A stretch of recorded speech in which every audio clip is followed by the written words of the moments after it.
Religious people often consider it a duty to speak for the voiceless. The issue is seldom speaking. It is always listening. The American Religious Town Hall meeting is now in session.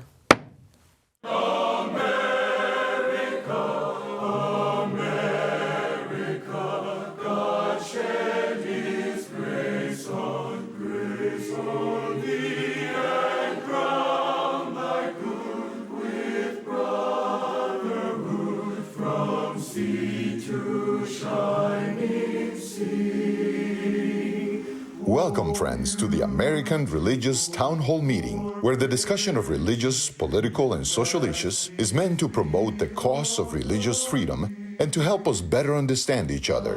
And now, here is your host and moderator. Welcome, everybody. Thank you for joining us. My name is Andrea Luxton. I am the moderator for today. I'm also the president of Andrews University in Michigan. And I'd like our panel now to introduce themselves to you. I'm Bishop Michael Olson, and I serve as the Bishop of the Roman Catholic Diocese of Fort Worth. Hi, everyone. I'm Rabbi Dan Levin. I serve as Senior Rabbi at Temple Bethel in Boca Raton, Florida. Howdy, I'm Tom Plumley. I'm a minister in the Christian Church Disciples of Christ. I serve at First Christian Church, Fort Worth, Texas. Hello, I'm Tony Matthews, and I serve in the area of missions, evangelism, and church planting for a network of churches in the state of Texas. Thank you very much to all our panelists, and now to our topic for the day. In her book, Ordinary Person's Guide to Empire, Indian Christian author Arundhati Roy writes, "There is really no such thing as the voiceless. There are only the deliberately silenced or the preferably unheard." That powerful thought leads us to think about the way large portions of the human family are viewed by both religious folk and institutions, and in general. The political left often speaks of marginalized peoples as voiceless, speaking of the poor, of voter suppression, institutionalized racism, homo and transphobia, xenophobia, a mistreatment of indigenous peoples, and even non-humans who share our world. The political right just as often speaks of entirely other groups of people as voiceless. Those who feel they've been talked down to by certain elites, those who feel their place in society is eroding, those who lose jobs because of what someone else describes as progress, those who feel they're being blamed for someone else's sins, even the unborn. Religious communities at least attempt to be neither left nor right nor center, but maintain that their allegiances are to something or someone beyond any person, institution, nation, political movement, or class. But yet religious communities are known through history to have also silenced, excluded, cast out, marginalized, and left unheard many, many people, precisely because of what they have felt was the calling or the law of that higher power who held their allegiance.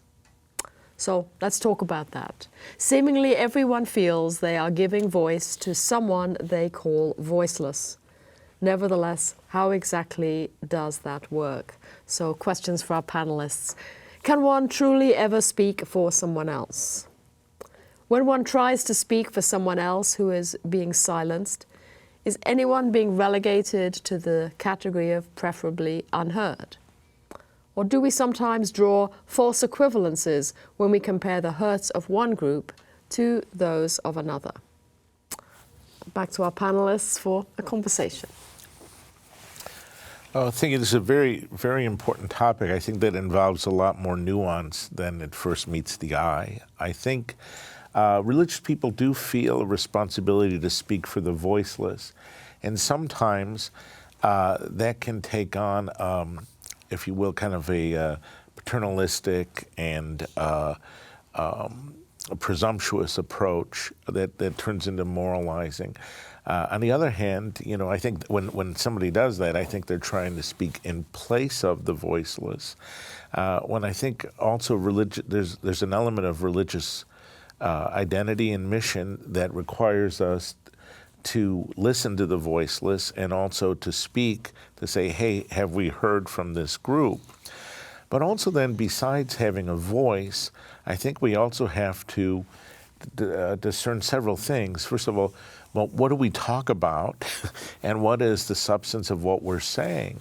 As important it is for everyone to have a say, or at least to articulate their voice and not to be trampled over, there also is an assessment and evaluation that's done by community that what someone says has moral relevance, whether it's moral relevance for the good or moral relevance for the bad. And there has to be some type of an ethical component to each of those things. That is, people having the freedom and integrity of conscience, to have their conscience formed well and to speak out of their conscience, and then also to have what they say and how they act, in a sense, be evaluated and be assessed ethically and socially and morally. Voicelessness is not a condition instituted by God. Voicelessness is something that is inflicted by human beings and institutions. We make people voiceless when we ignore them. We make people voiceless when we look past them on the street because we don't like the way they look or what they are proposing to do toward us. We make people voiceless when we shout them down in a classroom or in a concert hall. We make people voiceless when we cancel them because we don't like what they've said or the color of their skin or for any number of other reasons. We make people voiceless when we forget or would prefer to pretend that they don't exist. So, on the one hand, don't deride cancel culture if you're going to pretend that trans folk aren't, okay? Also, don't carp about people not reducing their carbon footprint if you're going to ignore the fact that in changing from one major source or sources of energy to other major sources of energy, people lose their jobs, people lose their livelihoods, people lose their way of life. Perhaps the answer to all of what we call voicelessness is not a social movement. It's not a swing from allegiance to one party to allegiance to another. Perhaps the answer to voicelessness is simply learning how to listen to each other, being open to each other's humanity, being able really to hear and not to be simply looking someone's way as they're talking all the while we're preparing our next argument, but really being able to listen. And then if we must talk, be sure that we say the caring thing. Be sure that we say the loving thing. So yes, there are times when I feel like I must speak for someone because nobody else will listen to them, and they will listen to somebody who looks like me. And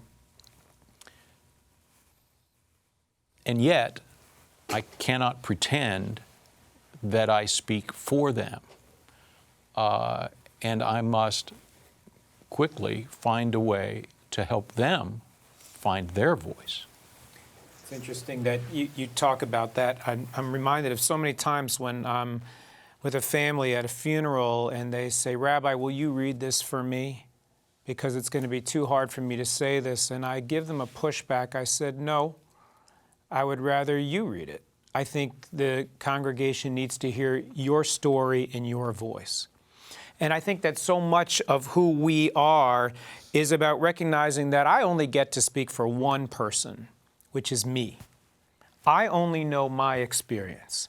And I might be as sensitive as I possibly can. I can try to adhere to the commandment in the book of Leviticus to love my neighbor as myself and to try to make your experience, my experience, to be as open and sensitive and listening as I possibly can be. But I can really only ever speak for myself, which requires, I think, us as a society to learn how to lift up the voices of those who are sometimes drowned out or who sometimes don't have enough amplification to be heard.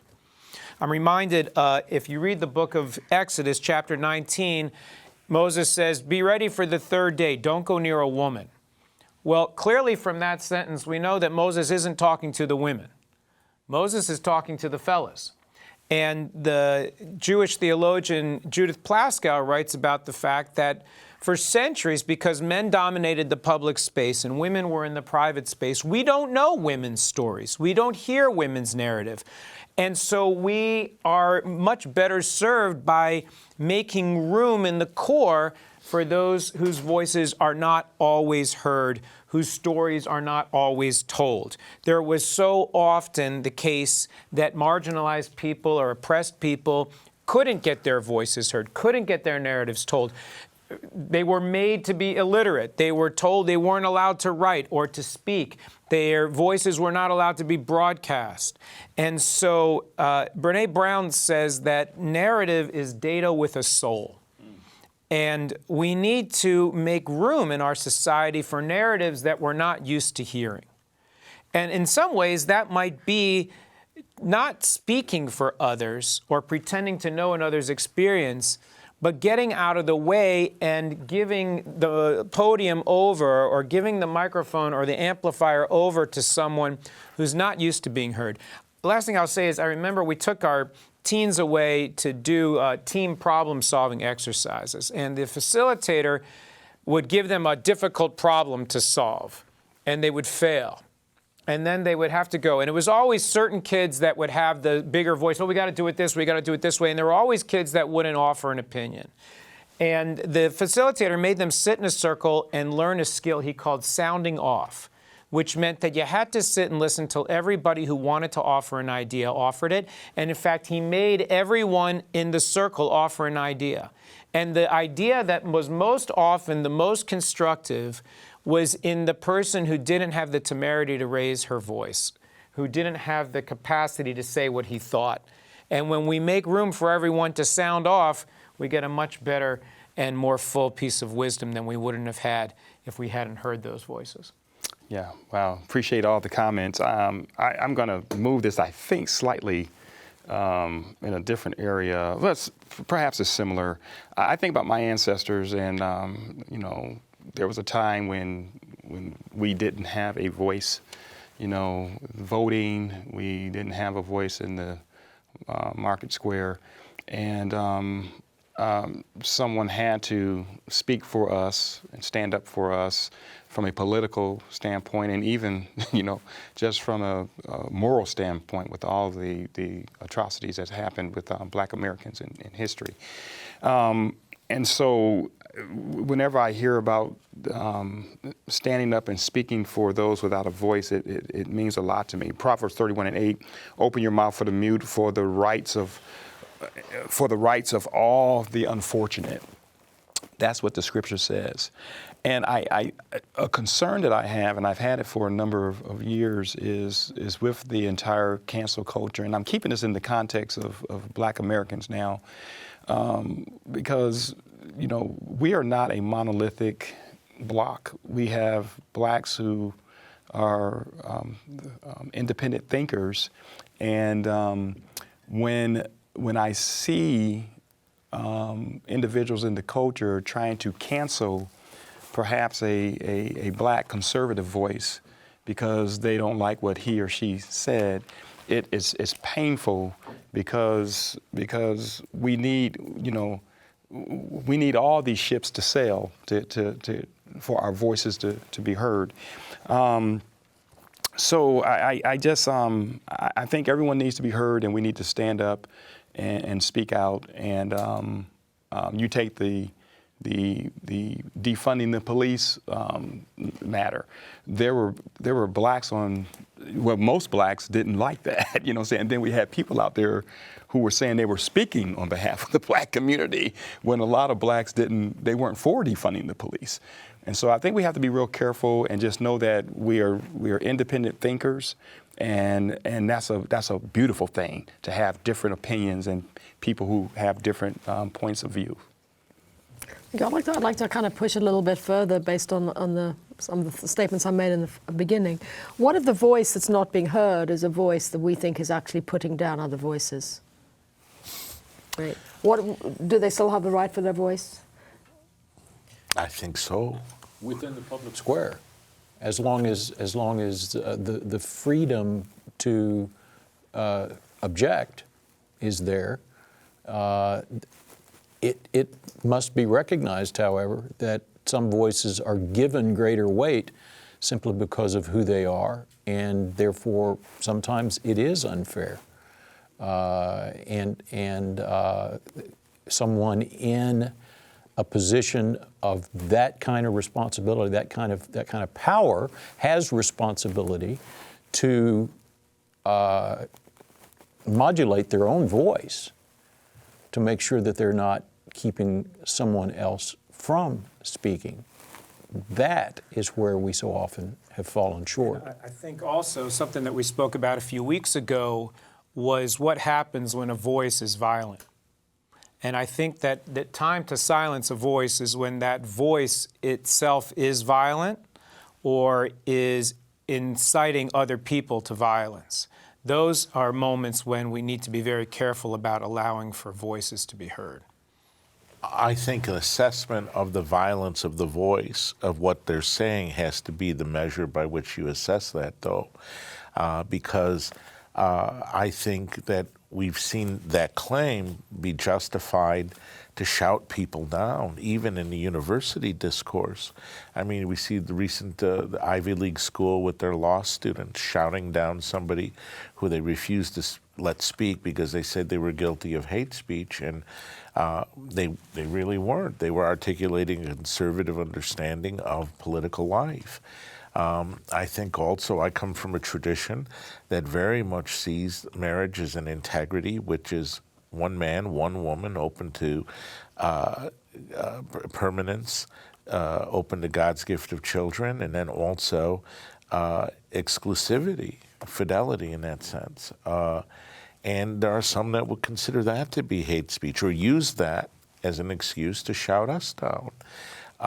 And I think that is, I think we're starting to err on the side of a different type of authoritarianism, which we have to be very careful about, I think, because it's going to add to the coarseness of our society. You know, what's interesting is I watch cable news, CNN, Fox. I watch them all. And what's interesting is I'm starting to notice on some of the networks is that they're starting to have a blend, a mixture of more folks who don't think like them. And I think this is in light of the cancel culture. I think folks on both sides have been canceled, and everybody's eyes are opening, and they're probably saying, hey, it's probably better to let folks express what they believe, because all of us are going to win at the end of the day if we do that. I think also, as you say, the interpretation of what makes for incitement to violence is something that you have to be very, very careful about, and we probably all need to develop somewhat tougher skins. But I think about, what happened in Charlottesville in the Unite the Right rally, where you have people walking around with torches, you have people walking around with semi-automatic weapons saying Jews will not replace us. I think that kind of speech may need to be protected carefully. Yeah. All right, good, thank you. Time for a break. We hope you're enjoying today's program. If you'd like to learn more about the American Religious Town Hall, please visit our website at americanreligious.org. That's americanreligious.org. There you can read about the vision and history of the program And we invite you to become a ministry partner, explore our Town Hall Estates healthcare facilities, and view past programs by clicking the appropriate menu buttons. Each week, we look forward to receiving your letters. You may write us at the address shown on your screen. Send your letters to American Religious Town Hall Meeting, P.O. Box 180118, Dallas, Texas 75218. If you have a prayer request, please send it to prayerrequest@americanreligious.org. Thank you for writing and thank you for watching. Now, back to today's closing statements. Welcome back, everyone. And yes, we do want you to have your voice. We are interested in hearing that, hearing your opinions. Please feel free to speak to us and give us your ideas. We want to hear from you. And now for our closing statements. I think the responsibility that religious people have to speak on behalf of the voiceless is first born of their religious responsibility to listen first of all to the voice of God as expressed through their religious books, their scriptures. The voice of God is articulated also through the poor. The voice of God is articulated through those with whom I don't like or I find unpleasant in some ways. But then also the voice of God who speaks to us through our parents, through our family members, through our children. But listening has to precede speaking on behalf of the voiceless in order to empower them or to enable them to articulate their voice, even if what they have to say is offensive or of little substantive consequence at face value. Thank you, Bishop.